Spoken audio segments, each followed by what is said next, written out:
Can you read the genes or not? What do you have to do to read the genes? Say it. Take the sleeve off. Then you can read the gene because the code is written on the arm. So what's the sleeve? The sleeve is the protein. Well, how does a protein come on and off? And the answer is this. Here's a protein that is covering my DNA, and I change the signal by removing a signal or adding a signal. And what does the protein do? Change its shape, and when it changes its shape, it pulls away from the DNA. And the moment it pulls away from the DNA, I have bare DNA. Now I can read it. So the question is this. In order to read the genes of the cell, then what I have to do is affect the protein. So let's look at the flow chart now. Here's the current version of the flow chart. Remember before it was DNA, RNA, and protein, the conventional one that's in all the textbooks? And the answer is, well, that's incorrect. It's totally incorrect. For the answer is the DNA is covered by regulatory proteins. And to get the regulatory proteins off, the sleeve off so I can read the gene, I need an environmental signal. So the bottom line is this. You're not controlled by DNA. You're controlled by environmental signals. And this is what Niehaut writes in his paper. Just reading the yellow lines is the answer. You are not controlled by genes before it's a signal from its environment that activates the expression of the gene. So all of a sudden it says, wait a minute, then I'm not genetically determined? No, you're environmentally determined. And all of a sudden, so we have to talk about how does that happen. Let me explain the mechanism. First of all, what is the environment? Well, the environment, there are two environments that affect all of us. There's an internal environment under your skin, the environment of your physiology, your blood composition, the temperature of your body, the amount of sugar in your body, the amount of nutrients available, the information. This is the environment on the inside. Yet, what is the other environment? The environment on the outside controls us. Why? Because when we live in that environment, we have to adjust ourselves to what's ever happening. And to adjust ourselves, then we change our genes to adjust to the environmental signals because the environmental signals elicit the gene action. So the question is, so where's the brain of the cell? And the answer is, the brain of the cell is the membrane. It is the skin of the cell. What about our belief that the brain of the cell was the nucleus? And the answer is this. Science is a male-dominated profession. And since males think with this, they made the brain of the cell. But the bottom line, I'll tell you what the nucleus is. The nucleus is the gonad of the cell. Why? What is the function of the nucleus? To make the programs and blueprints to replace the parts. So when I need new parts, I go to the gonad to give me reproduction. So the nucleus is for reproduction. It's not for brain. The brain of the cell is the membrane. And I don't have a lot of time to go into exactly why, but you have to understand that the membrane is the most primitive structure in biology. The most primitive organisms have just a single membrane. They don't have anything else in that. And all their functions come from the membrane. So if we understand the membrane, we can then understand how it works. So let me illustrate, for example, how it works. Here are cells on a surface of a culture dish, and if I look at the membrane and I cut into the surface of the cell, this is what we see. That the surface of the cell looks like this layered structure right here that separates the outside environment from the inside environment.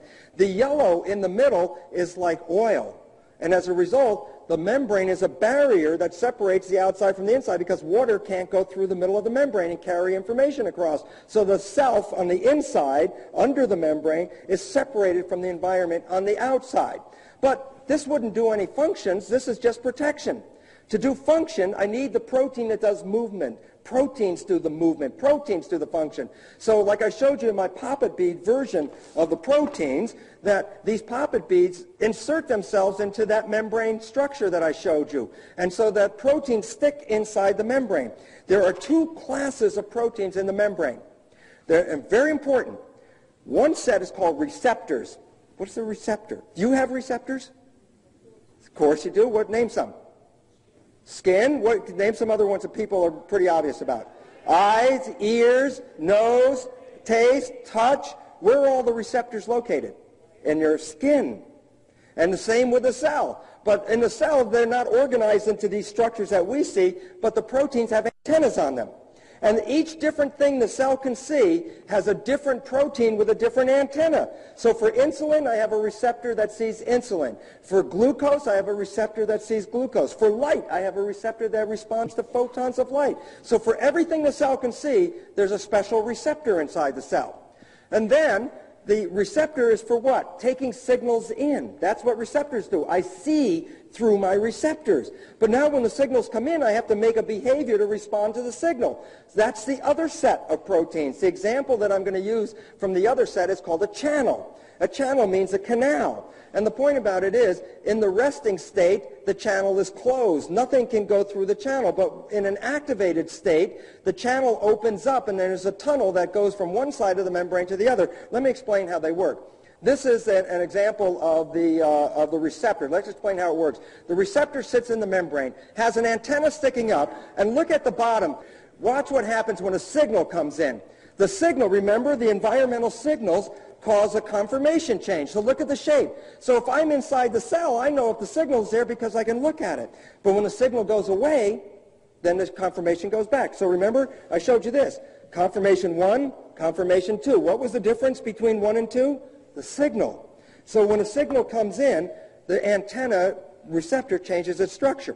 Now the other proteins, the channel looks like this. When we look at the channels inside the membrane, they too float around inside the membrane, but a channel is different because a channel is closed. And we said the channel works when it opens up. So when a signal comes in, it opens up, and then information or molecules can shoot down the tunnel, down into the cell. And it can only do it when it opens and closes. But look, the wrong size signals don't go in, so the channels regulate which things can get in by opening and closing. So what we looked at is this. We saw signals come into antennas and change the structure of the receptor, and we saw that the output device, in this case a channel, can open or close when the signal comes in. Now let's put them together and see what happens when they come together. And the answer is this. The antenna on the left is going to scan the environment. Notice the shape of the protein inside the cell. It's a smooth tube. This is an connector called the G protein. Look at its shape. Can it plug onto that? Yes or no? No. Look at the shape. It won't fit. So that when no signal is there, that connector doesn't connect. But when the signal shows in, it changes the shape, connects this one to this one, changes this one, and this makes a signal. So I have an environmental signal coming in the antenna, and then the channel on the right converts that signal into behavior. Do you understand? It's a switch. So let's see if I can do this one again. If I can show it to you again, it works like this. Again, watch this. This is what controls biology. Antennas receive the signal from the environment, and when a signal is received, it changes the shape of the protein and allows the connecting device to connect the receptor to the output. The output is the channel. The channel creates a signal that enters into the cell, and that signal that now is going to go enter into the cell activates the functions of the cell. It causes the cell to move. It causes the cell to digest things. It causes the cell to change its structure or behavior. So the fact is what? This is a signaling device. This is the actual device that controls the behavior of the cell. So how does it work? Well, the receptor picks up a stimulus, right? Say yeah or no. So we go like, yeah. Okay, yeah. And then the output goes through the channel because the channel is closed, and when the signal comes, the channel opens, and then the signal goes down and activates the functions of the cell. So the stimulus is received by the receptor, and the response is produced by the channel or the effector. So when I put that together, what does it mean? It says this. It says stimulus response, that biology is stimulus response, that the inputs, the signals from the environment, are collected by the receptors, and the receptors read the environment, whether they're reading the external environment or the internal environment. But once they receive a signal, I get a response. That's the output. Behavior is a response. So the output is mediated by effectors, such as the channel. So the bottom line is this. Environmental signals elicit behavior. Got it? If I remove the environmental signals, what behavior do I have? None. And this is an interesting point. As I said, I could take the nucleus out of the cell. I don't change the behavior at all. But if I go to the cell and cut off the antennas, the cell has no behavior. Now just think for a second. Stop and just think for the profound meaning of what this says. Then the behavior you're expressing is what? A reflection of the signals that come from the environment. So all of a sudden, your behavior is not coming from the inside as much as it's totally a reflection of what you see on the outside. And so that this is changing your life is through this. But this device is what controls the cell. That there are thousands and thousands of these input and output devices controlling the cell. Now, is it clear at least that how this acts as a switch? Say yes or no so I know we're doing okay. Well, if now you recognize that each one of these things can activate a function of the cell. Now, this is the beautiful part because I'm going to let you say the words. Is it true or not that the receptor represents awareness of the environment?